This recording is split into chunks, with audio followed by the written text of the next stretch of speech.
and thanks to WAWC for having me, and Sarah. I'm going to be taking the first 15 minutes of this talk, and Sarah will be taking the last 5 minutes. I'm going to go through the general research project, kind of give a very brief overview of welfare of marine mammals in the UK, and then Sarah's going to go a bit more in depth on some examples. So firstly, what is the need for research for marine mammals? Well, as has been stated before, public interest has skyrocketed in the last 2 decades. Starting in perhaps the early 2000s, we had fringe groups, Greenpeace, etc. But then it really started to kind of cannonball into the public domain with social media and Blue Planet 2, and now everyone that you meet is bound to have some type of interest in marine mammals. Secondly, there are also significant evidence gaps for human-induced pressures and other types of industry. So, for example, the bycatch of marine mammals through fishing nets. There's a lot of research on that, but there's still many key evidence gaps in relating to, for example, survival and so on. Also, marine spaces are busier and noisier than ever before. Shipping just keeps going up. Industry is really booming in the blue economy. We've now got more wind farms than ever in the offshore. We've got emerging marine industries such as deep sea mining and bioprospecting that are making the oceans much busier than they ever have been. And also, marine mammals can be ecosystem engineers. They can be very important components in ecosystems. So this is, of course, the case for researching their welfare. And finally, there is a moral obligation, whether you value them intrinsically or for their instrumental use. There is certainly a case for the moral argument. So mammals in the UK, marine mammals, we have around 40 resident or valent species, ranging from the harbour porpoise to seals and dolphins, to even, I'm sure you all have heard, our nice visiting beluga whale that came down to the Thames last year and everyone lost their minds. We also have the largest breeding population of grey seals in the world, down where I live in Norfolk. I think of about 50% of the world's population. Our cetaceans, so our dolphins and whales, are highly dependent on sound for their communication and foraging. They're very intelligent with complex social structures and behaviours. And attention on marine mammal welfare has really only been placed on captive marine mammals, particularly in relation to animal performance. I'm sure you will all have heard of horrific cases of performing orcas in America and all over the world. So what was the rationale for our research project? Well, the question is at the top: to assess the scientific literature relating to the welfare of wild marine mammals. Now, this could have been an incredibly broad topic, so we kind of slimmed it down a little bit and said, well, we're only going to focus on direct human-related impact. So things like climate change, litter, and other types of pollution, we kind of cast aside for this and focus mostly on the direct impacts from maritime activity.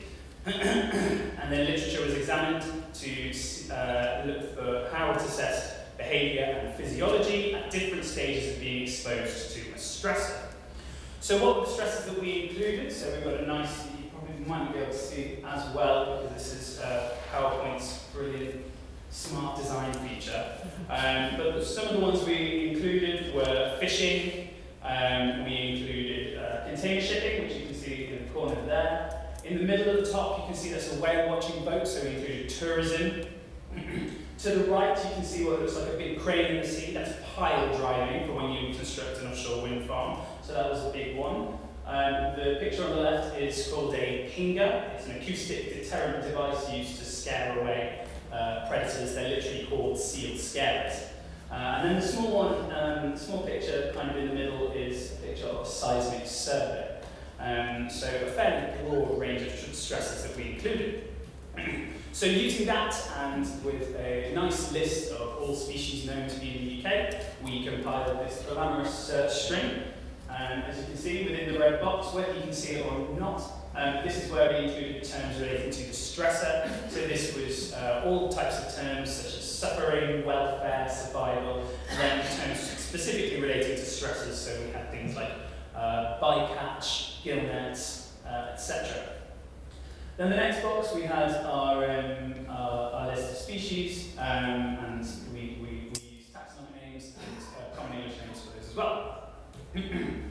So then we began the laborious and very exciting process of screening our literature. We started with 4,037 relevant documents, screened out about 1,600 by title, and then we screened out another 1,500 by abstract, and in the end we ended up taking forward a very large total of 37 papers, which included charting, I think 6 of which were we couldn't locate the full report, because many of these were quite old really, and they were done before the internet was a thing.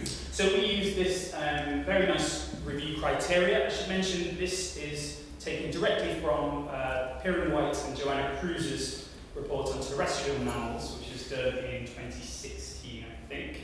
So it's a direct take. It's a very simple traffic light indicator score, where we score the evidence, whether it's high, medium, or low, based on either how it examines behaviour and physiology, but then also how it examines effects on welfare.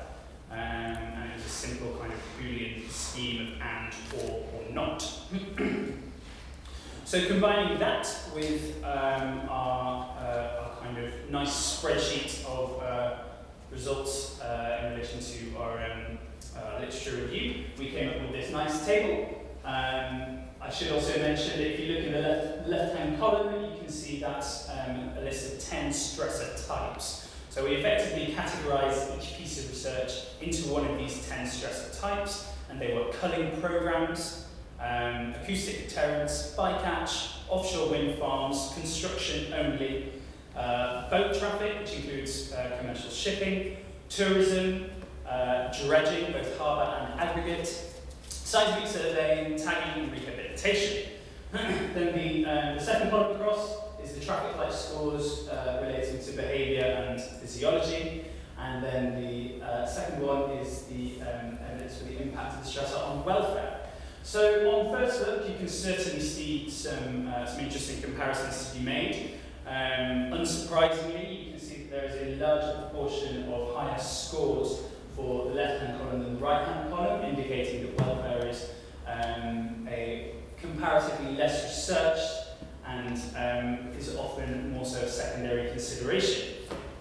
If you also look, the keen-eyed amongst you will see that 6 out of the 10 also scored better for behaviour and physiology than they did for welfare, just further reinforcing the point.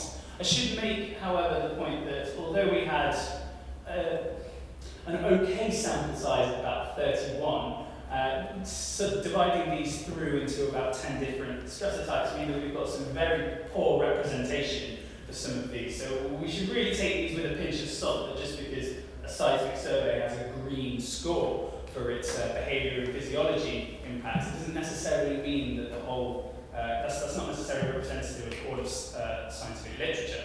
And it's probably because seismic surveying carries very acute threats and can really deafen and kill many acoustically sensitive individuals. So key points of discussion to really take from this, the discussion, you could discuss this forever, so I've really tried to narrow it down. The main point to carry forward is that the current knowledge that we have of welfare of marine mammals is largely either deduced or inferred. There's very little literature out there examining specific effects of welfare. We have to kind of synthesize it in this way to really get any kind of meaningful data. Research may often be funded by manufacturers of certain types of products or industry to examine the effectiveness of their deterrents and controls. If you look at acoustic deterrent devices, which I spoke about earlier, they're fitted to fishing nets to scare away dolphins and seals, and a lot of the literature that you will find is based on their effectiveness to scare away the predators rather than the impacts that they can have. And they're they're not insignificant in their impacts. They're often labelled as harassment devices because they can push dolphins and seals into something called temporary threshold shift, which effectively means they become partially deafened for a period of time. Acute threats are also difficult to monitor due to the death and stranding rates, particularly in relation to, like I said, seismic surveying, unexploded ordnance in the North Sea, and also bycatch. They've got very high death rates, and a lot of research might be quite biased towards those individuals that have been analysed post-mortem.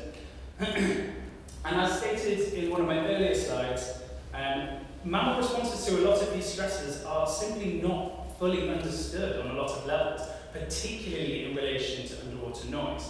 So we've really got to climb that hill first before we even can start considering the wider effects of diminished welfare. So in a world of increasing pressure, are we likely to see increased vulnerability? This really speaks to the idea of perhaps we should start considering things in a cumulative sense to look at, well, exposure to this one stressor might not be too terrible, and exposure to this stressor might be pretty bad, but combining the two together, does that create this diminished state of physiological, behavioural, or even welfare status and capacity? So looking forward into the future, we know that the UK is really pushing for its green energy targets. It's got a target of 15% renewable energy by 2030. We're currently at 9.6%, up from 1.1% in 2004. And this means that we are seeing more and more offshore wind farms pop up. We have around 30, I think, at the moment. But the ones that haven't even started construction yet, in places like Hornsey, have larger turbines, larger arrays, and for longer license periods than ever before. We're also seeing emerging energy, we're also seeing emerging industries. So deep sea mining is starting to be licensed. We're only really seeing it in the Clarion-Clipperton zone, which is off in the Pacific Ocean. But there's very, very little knowledge about how this is going to substantially affect deep sea habitats. And in a lot of these places, when we consider it deep sea, they're not particularly deep. They're only really going down to about 300-400 meters. So that's a significant obstacle to face. And also, I saw this particular point wasn't in my paper, but it was raised to me by one of my colleagues who I'm trusting the judgment of. But he raised me the question that we're seeing a lot of pressure to reduce our carbon emissions.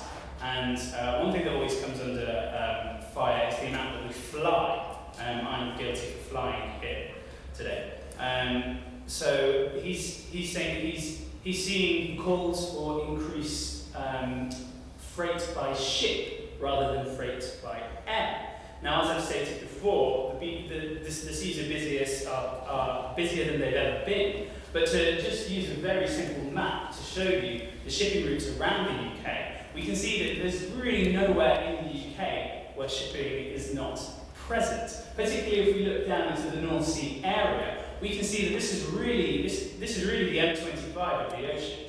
And if we were to start increasing maritime trade, this would really go to our busiest ports, such as Felixstowe, which is just in the south. We've also got Dover, and all these really busy areas along the English Channel. And this isn't a barren area. This is one of the most important places for herring spawning and breeding. And many of these cetaceans are residents here. They flock here to feed, and boat strikes are significant in the way that they can damage these animals. But mainly, we also need to say that indirect pressures such as climate change and pollution might also make populations more vulnerable to adverse effects of diminished welfare. Now, I haven't covered these in the paper, but this is definitely the next step forward to make. So just some very quick bits on mitigation of welfare impacts based on the very reduced amount of information that we have. What can we do? So currently, research relating to acoustic interactions and effects is very much still in its adolescence, particularly relating to behavioural responses. Currently, the mitigation that we see is something called bubble curtains, where developers will shroud their area of works in a nice array of bubbles, a bit like humpback whales do to feed. and that will contain the noise. But developers are very resistant to any of this type of thing, saying that science isn't there, we can't do it. Fisheries, we know we have bycatch reduction devices, acoustic deterrence, but these carry their own implications. And shipping, one of the biggest mitigation things we can do here is slower shipping speeds.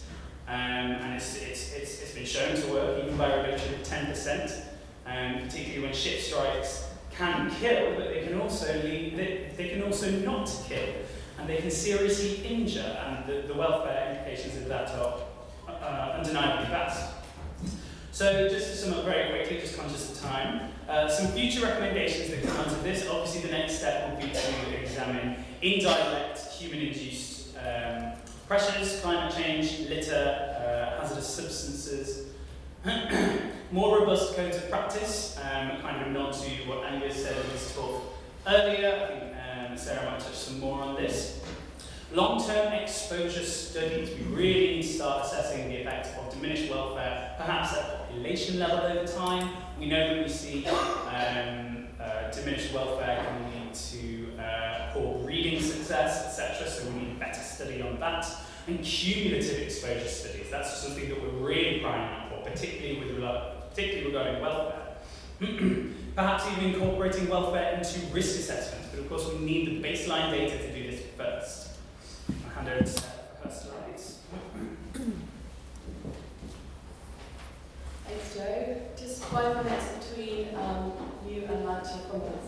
Just a few more slides to go. So I have taken some of the pressures that Joe worked on for his research and applied them to policy, which is the area that I work in. So I've got 4 pressures over on the far hand side of the slide. The first one is seal shooting, and looking at who the guardians are for seal shooting. It's regulated at devolved authority level. Within Scotland, 300 seals were shot in 2017 under licence. It's the only data that we have in the UK because there is no management in the rest of the UK, so obviously there's a governance issue there. As far as acoustic deterrent devices are concerned, these are licensed at the local authority level, so councils who often have no expertise in understanding the injury or disturbing impacts of the use of ADDs authorise their use. There's no oversight of ADD use on the Northern Isles or the west coast of Scotland, and so we don't know how many acoustic deterrent devices are out there, we don't know where they are, and we don't know the source level, so we don't know what damage they could potentially be causing individually and cumulatively. Bycatch is a big problem around the coast of the UK, as it is elsewhere in the rest of the world. There's very little data, but a very rough estimate would be about 4,000 marine mammals killed in fishing gear around the UK every year, both in UK and non-UK fishing nets.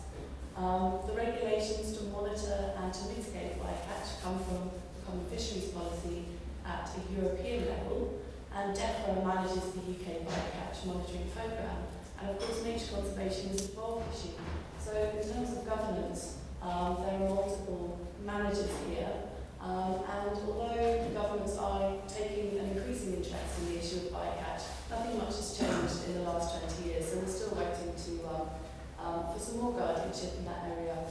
And finally, tourism. So tourism isn't managed at all in the UK. Tourism is a good thing. We heard Donald say that earlier in terms of an alternative to railing is a very positive thing, but that doesn't mean it doesn't come without its own impacts. And within the UK, tourism is increasing, yet there's no oversight, there's no licensing of it, there's no database, there's no management whatsoever. And so there are clearly some issues with governance when we're managing from a council level all the way up to European level. There's a real lack of oversight, and there's a lack of join-up in management. And when we're talking about marine mammals, we're not thinking about these threats individually often. They can face all of them or multiple threats. And as Joe has already mentioned, we often focus on population level impacts. It's the easiest way to do this because of the lack of data when we're thinking about marine mammal species. And so there really is a lack of consideration of welfare when we're thinking about the health of populations. And so perhaps some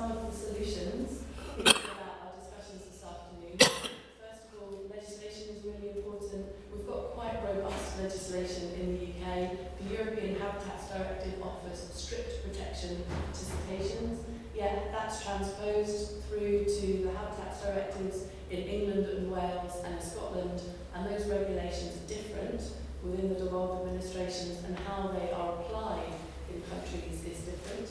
So they're open to some interpretation or to some misinterpretation, depending on your view. And so maybe we should be thinking about new laws that are more transparent and more explicit about the welfare needs and requirements of marine mammals. Another option might be the UK dolphin and porpoise conservation strategy that UK governments are working on at the moment. This is going to be open for consultation in the spring. It doesn't include all marine species, but certainly a significant proportion of those found around UK waters. Maybe this is one way to start tackling welfare impacts.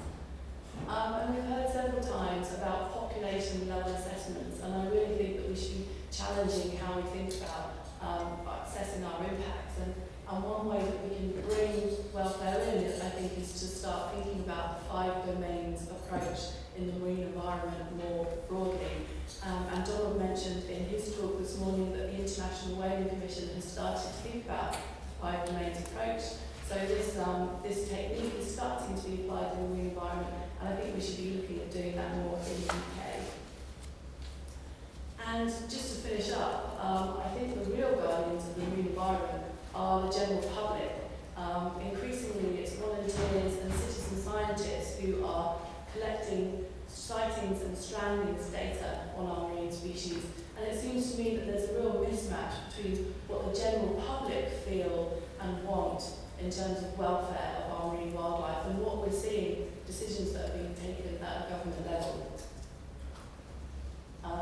So thank you all for being here, and thanks for WAWC for inviting us both to talk.